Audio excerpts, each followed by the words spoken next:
여러분들은 생각할 때 현재 기독교를 바라보는 사람들의 시각이 어떻다고 생각하십니까? 그 전에 제가 책을 하나 소개시켜 드릴게요. 제가 이번 시리즈 설교를 준비하면서 성경 다음으로 제가 많이 읽었고 참조했던 책입니다. 팀 켈러, 요즘 복음주의 또 개혁주의에서 가장 큰 영향력을 주는 목사님이신데요. 영어로는 책제는 The Reason for God이라는 책이고 한국말로는 하나님을 말하다라는 책입니다. 혹시 제 설교를 통해서 조금 더 하나님에 대해서 조금 더 깊이 보기를 원하시는 분이 있다면 이 책을 한번 여러분들 꼭 사서 읽으시면 아주 큰 신앙에 도움이 되겠다는 생각이 듭니다. 네, 제가 그래서 추천을 드리고요. 2015년 5월이었습니다. 중국에 제가 중국의 권명 선교를 마치고 중국 연변 그 과기대학교에 교수로 계시던 선교사님을 만나 연변으로 비행기를 타고 갈 일이 있었습니다. 그때 한국에서 이제 비행기를 갈아타려고 있을 때 그 선교사님을 돕던 LA의 한 변호사, 그 1.5세 되는 변호사와 같이 이제 비행기를 만나서 타게 됐는데 자꾸 중국 경극에 나오는 소리가 들리는 것 같아서 그 비행기를 타게 되었는데요. 이제 같이 연변으로 출발하게 되었습니다. 그 비행기를 같이 타고 이렇게 가는데 갑자기 대화할 주제가 이 동성애에 대한 내용이었어요. 요즘 동성애가 제가 지난주도 말씀드렸지만 교회적으로 사회적으로 이슈가 많이 되는 부분이죠. 요즘은 또 신학적인 면에서 또 이런 문제를 위해서 교인들 가운데 실제로 동성애 때문에 문제를 겪는 분들을 제가 듣게 되었습니다. 제가 한 달이 건너 듣긴 했지만 어느 교회 목사님께서는 그 자녀가 동성애에 빠져서 목회를 할 수가 없게 되었습니다. 제가 또 지난 5월에 들은 소식인데 제가 아는 분이에요. 이분은 아프리카에 있는 서부 사하라라는 곳을 들어보셨나요? 웨스턴 사하라라고 모로코의 밑에 있는 그 사막이 사는 유대인들, 유목민들입니다. 아마 여러분 베르베르족이라는 것을 들어보셨죠? 그 베르베르족들이 모여있는 곳인데요. 거기에 여성 혼자임으로 선교를 들어가서 정말 열심히 사역했던 2세 여자 선교사였습니다. 이 모슬렘은 남성 중심이잖아요. 그곳에 여자 혼자의 몸으로 가서 사역한다는 것은 결코 쉽지 않은 그런 곳입니다. 거기 가서 선교센터도 짓고 제가 선교 목사를 할 때는 같이 이제 땅을 구입할 일이 있었어요. 땅을 구입해서 그 모슬렘은 기독교로 개종하면 가문에서 사회에서 추방입니다. 살아갈 수가 없어요. 그래서 그 사람들을 위한 공동체를 만들려고 모금을 하고 있었습니다. 그리고 저는 이제 여기로 왔고 그분은 다시 서부 사하라로 들어갔는데요. 제가 아주 여장부 그런 모습을 타고난 분이에요. 근데 최근에 이분이 선교를 그만둘 수밖에 없었습니다. 그 이유가 그 웨스턴 사하라의 선교 훈련을 왔던 한 여성과 동성애 문제 때문이었습니다. 그 소식을 제가 들었을 때 너무너무 놀랐어요. 왜냐하면 그런 분이 아니에요. 제가 아는 그 선교사님은 정말 신실했던 분인데 제가 그 말을 듣고 참 할 말이 없더라고요. 남들이 가기 힘든 곳에서 복음을 전하겠다고 혼자의 힘으로 들어갔는데 그런 일이 일어났습니다. 한 번의 유혹이었는지 지속적으로 그 문제가 있었는지는 알 수 없어서 너무 안타깝고 제 나름대로는 그냥 선교사님이 이해하는 마음으로 너무 외로워서 그만 유혹에 넘어간 것이 아닐까 그렇게 생각하고 싶은 마음이 들 정도 안타까운 상황입니다. 결국 그 여선교사님은 사역을 그만두고 지금 미국에 들어와서 자숙의 시간을 가지고 있다고 합니다. 이런 점을 보면 교회 안에도 우리가 시시하고 괜찮은 것처럼 보이지만 많은 믿음의 부모님들 중에 자녀들이 동성애 문제로 고민하고 누구에게 말할 수 없고 눈물을 흘리고 있는 부모님들이 있지 않을까 그런 생각들을 좀 하니 가슴이 참 아팠습니다. 저는 지난주에도 말씀을 드렸지만 로마서 1장 27절에 동성애는 분명히 죄라고 성경은 말씀하고 있습니다. 제외 기준은 우리일 수가 없습니다. 아무리 합리적인 기준을 가지고 세상 사람들이 이렇게 말한다 할지라도 성경이 아니면 아닌 겁니다. 목사가 말한다 할지라도 틀린 겁니다. 성경이 말하는 것이 죄라고 하면 우리는 죄라고 인지해야 되는 것이 믿음의 사람들로 가져야 될 자세라고 저는 확신합니다. 하지만 저는 성경에서 동성애에 빠진 사람들과 그들의 가족을 배척해서는 안 된다고 저는 생각합니다. 왜냐하면 동성애자들 또한 하나님께서 자신의 형상을 닮아 만드신 창조물인과 동시에 우리와 같은 죄성의 영향력을 가진 사람들입니다.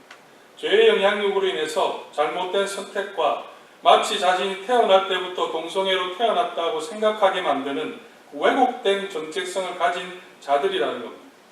한마디로 말씀드리면 그들도 죄인이고 죄로 인해서 잘못된 생각 속에 빠져 있는 것이고 그 유혹에 넘어간 것이고 잘못된 가치관을 가진 사람들과 같은 상황 속에 들어간 것이기 때문에 그들 또한 복음으로 변화되어야 될 사람입니다. 구원받아야 될 사람이라는 말씀이에요. 특히 그 가족들은 누구보다도 죄의 실상이 주는 고통 가운데 있기 때문에 교회가 그들을 보호하고 치유해야 할 사명이 교회에는 있습니다. 그런데 여러분 현실적으로 좀 돌아가서 저는 목회자의 고민이 이런 고민입니다. 오늘 예배 시간에 실제로 이 자리에 동성애자가 있다면 그들이 와서 설교를 듣는다면 또 우리의 자녀들 가운데 동성애에 빠진 자녀들이 있다는 것을 여러분이 알게 된다면 교회 와서는 어떤 반응을 보일까요? 우리가 정말 그들을 사랑으로 감싸 안을 수가 있겠습니까? 함께 기도하고 아픔을 나눌 자신이 여러분 있습니까? 여러분 옆에 있는 동성애자가 손을 잡고 찬양하자고 한다면 여러분들 과연 찬양할 자신이 있겠습니까? 저는 목회자로서 좀 고민이 되지 않을 수가 없습니다. 다시 서울발 중국 영변의 대한항공 편으로 돌아가겠습니다. 그 변호사와 이렇게 저에게 말했어요. 동성애에 대해서 이제 서로 논쟁을 하다가 교회에서 동성애에 대해 반대하면서 내세우는 사례로 동성애에 빠져 있다고 복음을 믿고 교회로 돌아선 사람들을 많이 내세웁니다. 근데 목사님 그거 아십니까? 교회를 잘 다니다가 동성애에 빠진 사람들도 상당히 많다는 것을 목사님 아십니까? 그런 이야기를 하면서 저에게 반문하는 것이 자신도 교회를 다니고 있지만 교회가 너무 편협하다는 겁니다. 한쪽의 이야기를 들으려고 하지 않고 일방적으로 자신들에게 유리한 증거만을 가지고 말하는데 반대편의 입장도 들어야 하는 것 아닙니까? 그렇게 저에게 말했습니다. 그 말을 듣고 제 마음에 첫 번으로 들었던 생각이 여러분 뭔지 아세요? 다시는 변호사하고 이야기해서는 안 되겠구나. 변호사들 참 말을 잘해요. 어떻게 이렇게 잘하는지. 여러분 이분의 그 대답, 교회가 편협하다, 한쪽으로 기울었다는 생각 여러분 동의하시나요? 상대방의 그 입장을 들으려고 하지 않는다고 여러분 생각하십니까? 여러분 이 사진 어떠신가요? 한번 제가 사진 어떻습니까? 혹시 보신 적이 있으세요? 한 분이 전도하면서 스님이 이 상도덕이 없는 것 저걸 보면 스님의 머리에 손을 얹고 기도하고 있는 장면입니다. 예수천단 불신지요. 이게 뭐 조작된 사진인지 의도된 사진인지는 알 수는 없지만 여러분들이 이 사진을 보고 느낄 때 어떤 마음이 드셨습니까? 복음은 저렇게 전도해야 돼. 용기가 정말 대단하구나. 그 생각이 드셨습니까? 아니면 좀 불편합니까? 도대체 저게 뭐 하는 짓입니까? 아무리 전도가 중요하다고 하더라도 저렇게 하는 것은 너무 무례하고 오만한 것이라고 생각이 드셨습니다. 저렇게까지 할 필요가 있을까요? 한국 선교에 큰 영향력을 준 선교단체가 있습니다. 지금도 아주 활발하게 활동하는데요. 그 선교단체의 특징은 모슬렘을 타겟으로 하는 선교단체입니다. 이렇게 합니다. 비행기를 타고 가서 어떻게 하냐면 모스크 앞에 가서 또 가장 사람들이 많이 모이는 광장에서 찬양을 힘있게 부르는 거예요. 찬양을 힘있게 부르고 그리고 사람들에게 전도지를 나누어주고 전도를 합니다. 그리고 돌아와서는 우리가 이렇게 담대하게 복음을 전했다고 간증을 합니다. 여러분 이게 바른 것이라고 생각하십니까? 이런 반응이 있습니다. 그 지역에서 현지에서 열심히 사역하는 몇 년씩 사역하는 선교사님들의 반응은 이렇습니다. 그들이 다녀가면 우리는 정말 조심해야 됩니다. 왜냐하면 우리들이 다 드러나기 때문에. 모슬렘들은 결코 사람 보는 데서 반대하지 않습니다. 하지만 그들이 돌아가면 이런 일들이 교회를 핍박하고 모슬렘에서 돌아선 자들을 핍박합니다. 순교라는 것이 정말 우리가 생각해 보아야 될 여지가 많다는 것이죠. 이 사진 어떻습니까? 이 사진, 두 번째 사진 보이시나요? 예, 우리 앞으로 신부가 되실 분들이 절에 가서 참선을 하고 있는 그 장면. 예, 종교와의 대화가 중요하다 생각해서 참선하는 이런 장면들은 여러분 어떻게 생각하시나요? 아마 이 사진을 여러분이 좋아하실 겁니다. 이 사진 아마 우리 모두가 좋아할 겁니다. 스님이 교회 예배에 참석한 장면. 아마 우리 교회도 스님 오시면 여러분들 정말 환영할걸요. 반갑게 아마 받아주시지 않을까 그런 생각을 하는데요. 제임스 화이트라는 분이 이런 사람들이 교회를 떠나는 7가지 이유에 대해서 이야기했어요. 그 책에 1위로 뽑은 것이 미국 교회이긴 하지만 교회가 도덕적 이슈에 대해 너무 편협하고 타협할 줄 모른다는 것이 이유였습니다. 교회 안에서도 교회가 편협하다는 생각을 많이 한다는 거죠. 그렇다면 교회 밖은 얼마나 그렇게 생각하는 사람들이 많이 있겠습니까? 세상 사람들이 교회를 편협하다고 보는 이유를 이 책에 팀 켈러가 쓴 책에 보면 몇 가지 이유를 부었는데요. 이분이 맨하탄에서 목회를 하세요. 맨하탄에서 이제 젊은 사람들을 만나서 그들과 대화를 하는 가운데 크게 4가지로 그들이 주장합니다. 어떻게 비판하냐면 모든 종교들은 다 괜찮고 본질적으로 똑같은 진리를 다루는 것이다. 다르게 표현하면 모든 종교는 결국 구원의 다른 길을 보여줄 뿐이다. 그렇게 비판합니다. 두 번째 주장은 종교들은 저마다 영적인 진리의 일부분을 볼 뿐 그 어떤 신앙도 진리 전체를 보지 못한다. 이런 생각에 대해서 여러분 어떻게 반론하실 거예요? 세 번째 주장이 있습니다.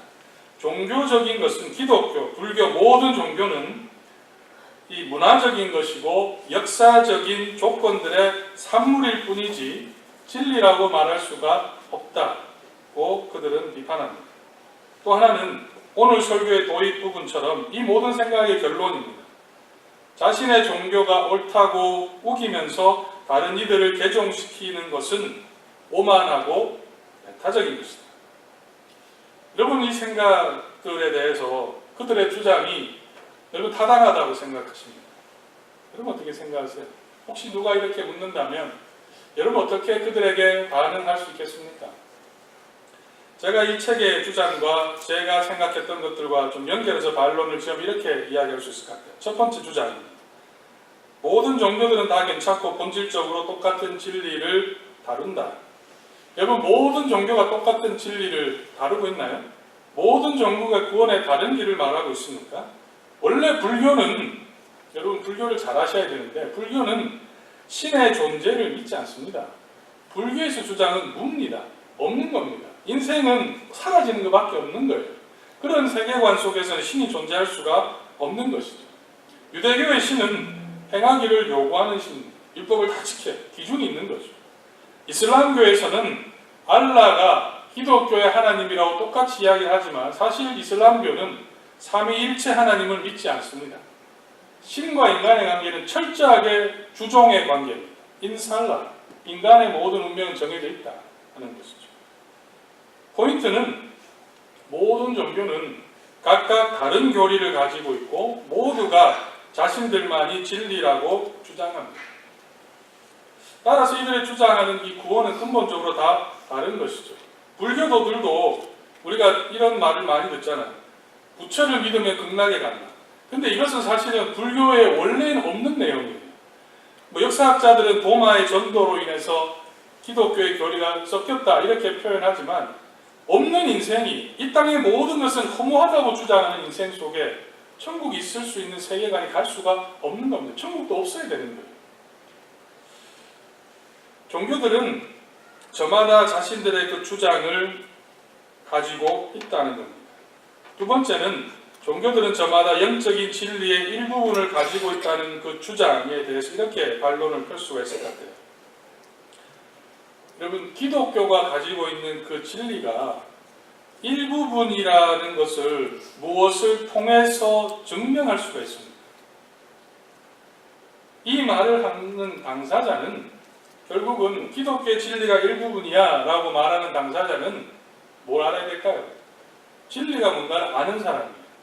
진리의 전체를 아는 사람만이 너희가 가지고 있는 진리는 요거밖에 안 된다라고 말할 수가 있는 것이죠.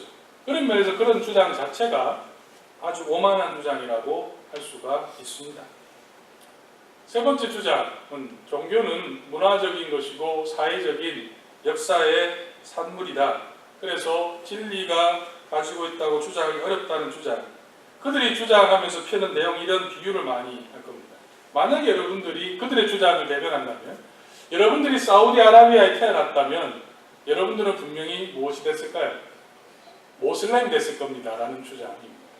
그렇지 않겠습니까? 여러분들 사우디아라비아에 태어났으면 기독교인이 될 가능성이 과연 몇 %나 될까요?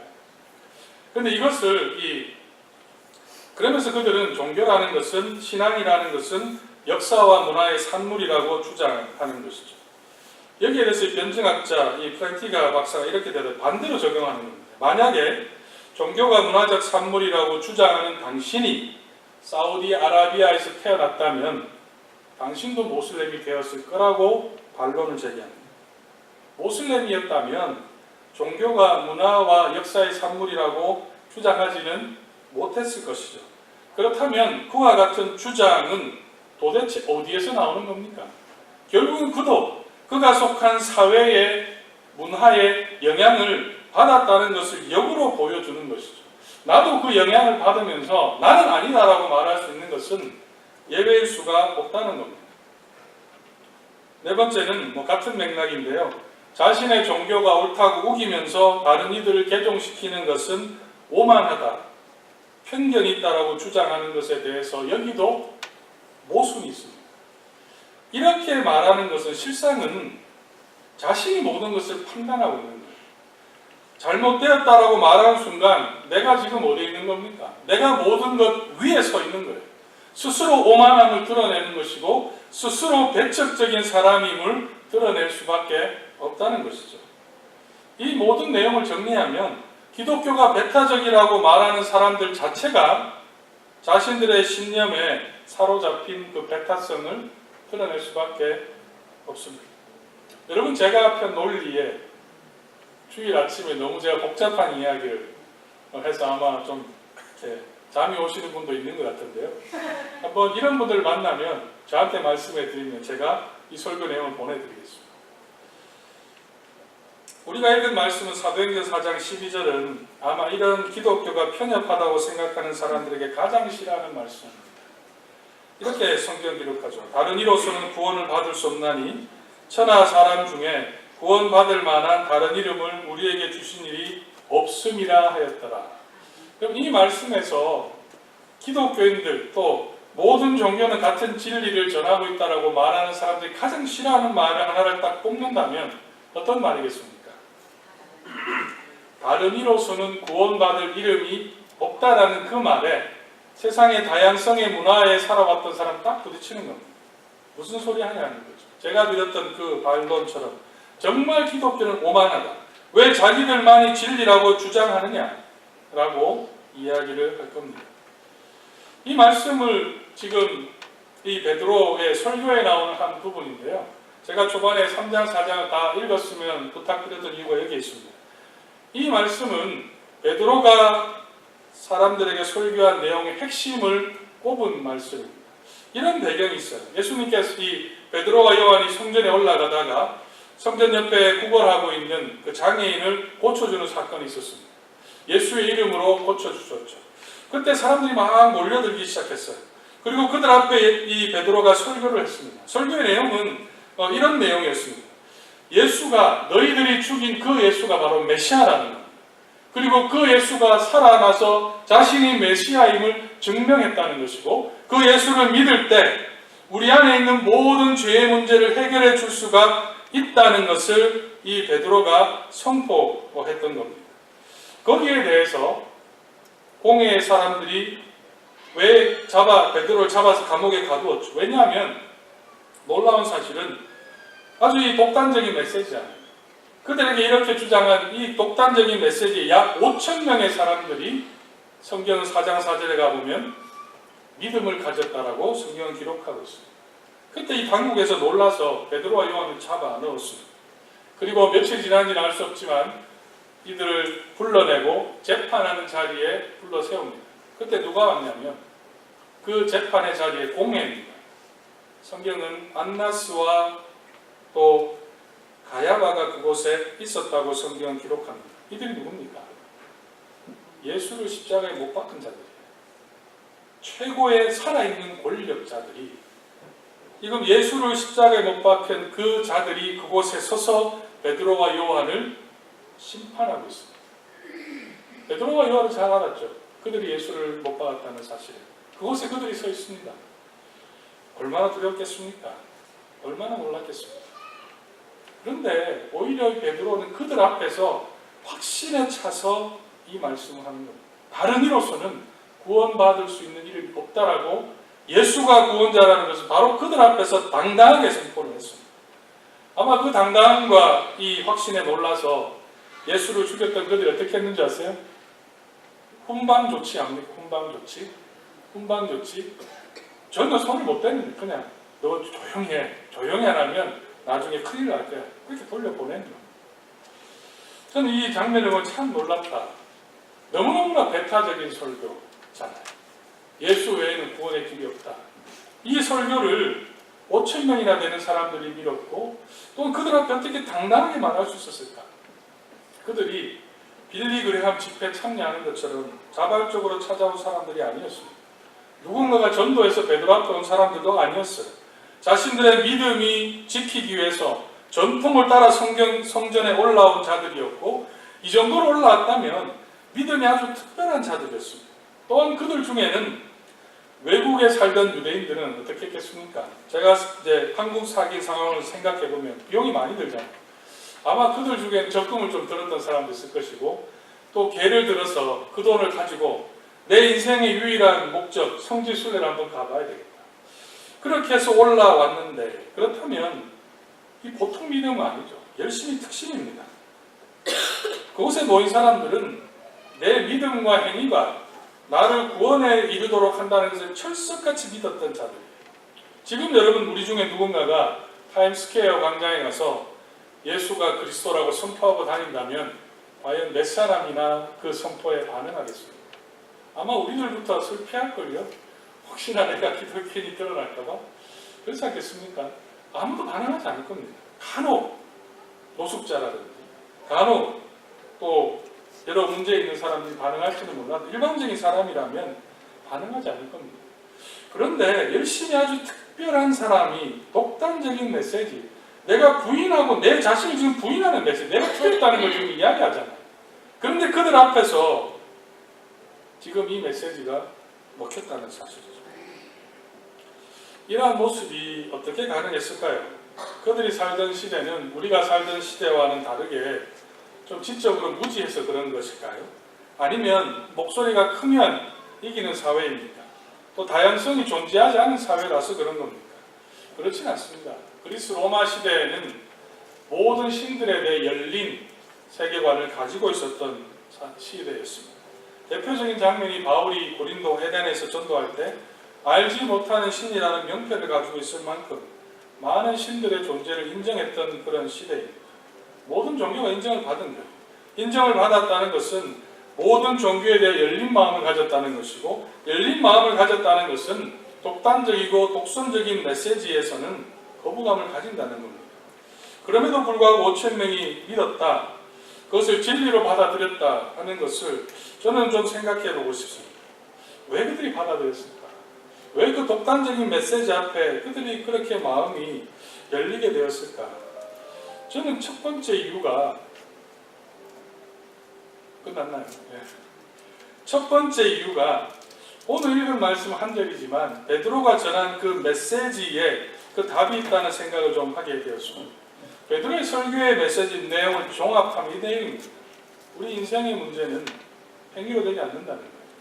우리 인생의 문제는 죄의 문제이고 그 죄를 해결해 주시는 분은 유일한 사람은 딱 한 사람, 예수 그리스도밖에 없다는 것을 주장했다는 겁니다. 여러분 이 지점에서 왜 열심히 있는 자들이 돌아섰는가를 잘 생각하셔야 돼요. 여러분 이 지점에서 세상의 종교들과 한번 비교해 보십시오. 어느 종교가 인생의 문제를 해결하는 길이 우리가 할 수 없다라고 말하는 종교가 어느 종교가 있습니까? 모든 종교의 바탕은 내 노력으로 구원에 이르러야 한다. 불교에서는 무엇에 이르기 위해서 어떻게 해야 된다는 겁니까? 욕심을 버려야 된다. 내 노력이죠. 욕심을 벗어나야 해탈의 경지에 이룰 수가 있다. 자립갱생, 자립구원입니다. 유대교는 아까도 말씀드렸지만 율법을 지켜야 한다는 거예요. 이슬람도 꾸린이죠. 자신들의 5대 교리를 열심히 지켜야 한다는 것이고 그 열심 가운데 하나가 순교입니다. 순교를 하면 직행버스를 탄 거예요. 바로 천국에 간다는 것이 이슬람들이 가지고 있는, 그렇게 해서 사람들을 모집하고 있습니다. 힌두교에서는요, 내가 신이 되어야 돼요. 그것을 범신론이라고 합니다. 힌두교는 모든 게 신이에요. 저도 신이고 여러분도 신이고 모든 게, 동물도 신이고 내가 신이 되어야 된다는 것이 힌두교의 주장입니다. 다 보면 딱 한 가지 핵심이에요. 모든 종교는 딱 하나예요. 내가 이루어야 된다. 그런데 우리가 열심히 있는 분들은 경험하시겠지만 그렇게 살 수 있습니까? 우리가 그렇게 살 수가 없어요.